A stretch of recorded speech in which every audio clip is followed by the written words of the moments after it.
Magandang araw mga mag-aaral! Kumusta kayo? Ngayong araw ay pag-aaralan natin ang isang napakahalagang paksa tungkol sa ating sarili. Alam ba ninyo na bawat isa sa atin ay espesyal at mahalaga? Hindi mahalaga kung ano ang ating itsura, kakayahan o pinagmulan. Lahat tayo ay may taglay na dignidad. Sa ating aralin, matutuhan natin kung paano makilala at pahalagahan ang ating sarili bilang mga taong may dignidad. Handa na ba kayo? Tara, simulan na natin! Sa pagtatapos ng ating aralin, inaasahan kong matutukoy ninyo ang mga paraan ng pagkilala sa sarili bilang taong may dignidad. Maiintindihan din ninyo kung bakit mahalaga ang paggalang sa sarili at sa kapwa. At higit sa lahat, matutuhan ninyo kung paano paunlarin ang inyong mga talento at mabubuting gawin. Bago tayo magpatuloy, sagutin muna natin ang ilang tanong. Isipin ninyo ang inyong sarili. Ano ang inyong kakayahan?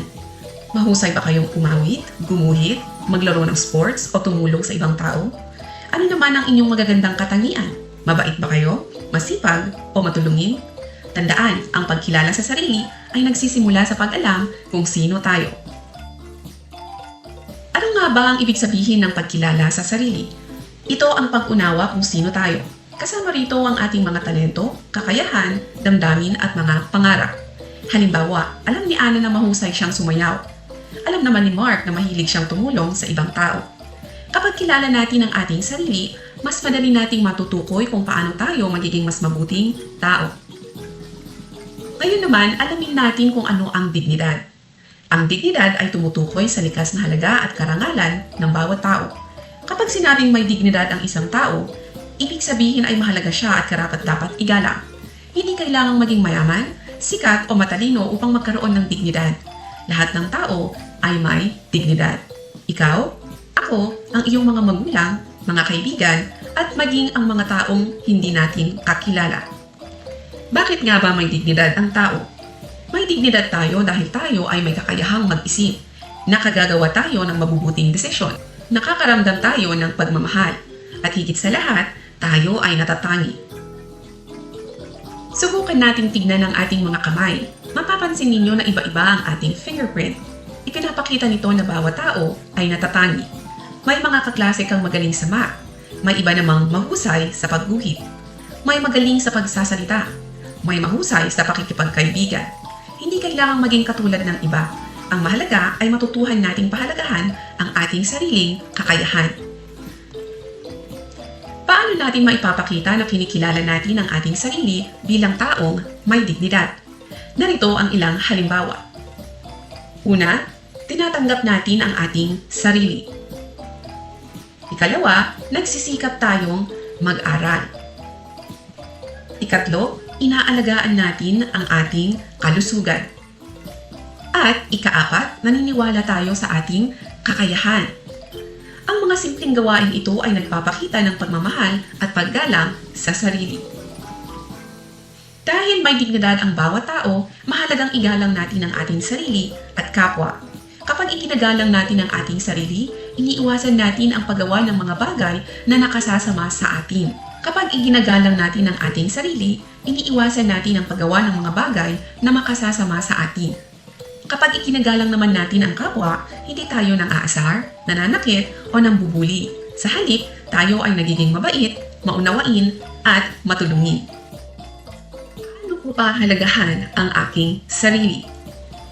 Ang pagpapahalaga sa sarili ay hindi nangangahulugang iniisip nating mas magaling tayo kaysa sa iba. Ang ibig sabihin nito ay kinikilala natin ang ating halaga bilang tao. Kapag nagkamali tayo, hindi tayo agad sumusuko. Sa halip, natututo tayo mula rito. Patuloy tayong nagsisikap upang maging mas mabuti araw-araw. Pagpapaunlad ng talento. Ang pagpapaunlad ng talento ay isang paraan ng pagpapahalaga sa sarili. Maaaring magkakaiba tayo ng talento. Ang mahalaga ay ginagamit at pinauunlad natin ito. Hindi sapat na mayroon tayong talento. Kailangan din natin itong linangin at paunlarin. Sa paanong paraan? Narito ang ilan. Una, kilalanin ang iyong talento. Tanungin ang iyong sarili, ano ang mga bagay na madali kong nagagawa? Ano ang mga gawaing kinagigiliwan ko? Maaaring ang talento mo ay nasa pag-awit, pagguhit, pagsasayaw, pagsusulat, paglalaro ng sports o pagtulong sa ibang tao. Sumunod, mag-aral at magsanay. Sinasabi nga nila na ang pagsasanay ang susi sa pag-unlad. Kung nais mong gumaling sa pagguhit, mag-drawing araw-araw. Kung nais mong gumaling sa pagkanta, mag-practice ng madalas. Habang nasasanay tayo, lalo tayong humuhusay. Ikatlo, huwag sumuko kapag nagkamali. Normal lamang ang magkamali. Ang pagkakamali ay bahagi ng pagkatuto. Sa bawat pagkakamali, may bagong aral tayong natututuhan.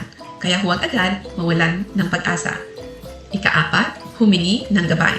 Maaari tayong humingi ng tulong sa ating mga magulang, guro, coach o mga taong may karanasan. Ang kanilang payo ay makatutulong upang lalo tayong umunlad.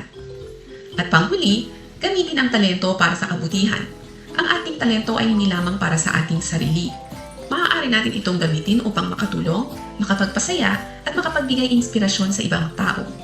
Kapag ginagamit natin ang ating talento sa mabuting paraan, ipinapakita natin na pinahahalagahan natin ang ating sarili bilang nilikha na may dignidad.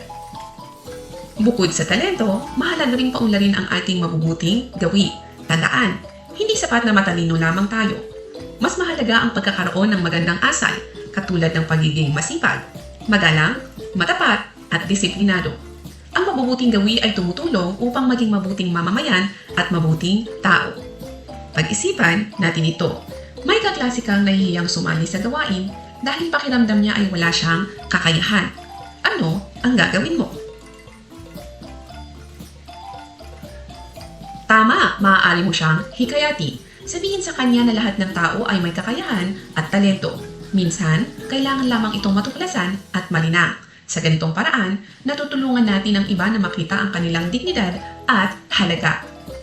Ngayon naman ay ikaw ang magsasalita. Kumpletuhin ang mga susunod na pangungusap. Una, ako ay natatangi dahil. Ikalawa, ang talento ko ay. At panghuli, mapauunlad ko ito sa pamamagitan ng.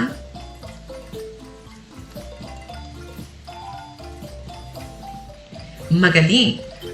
Muli nating balikan ang mahalagang natutuhan natin sa aralin ito. Ang bawat tao ay may dignidad. Bawat tao ay napapani.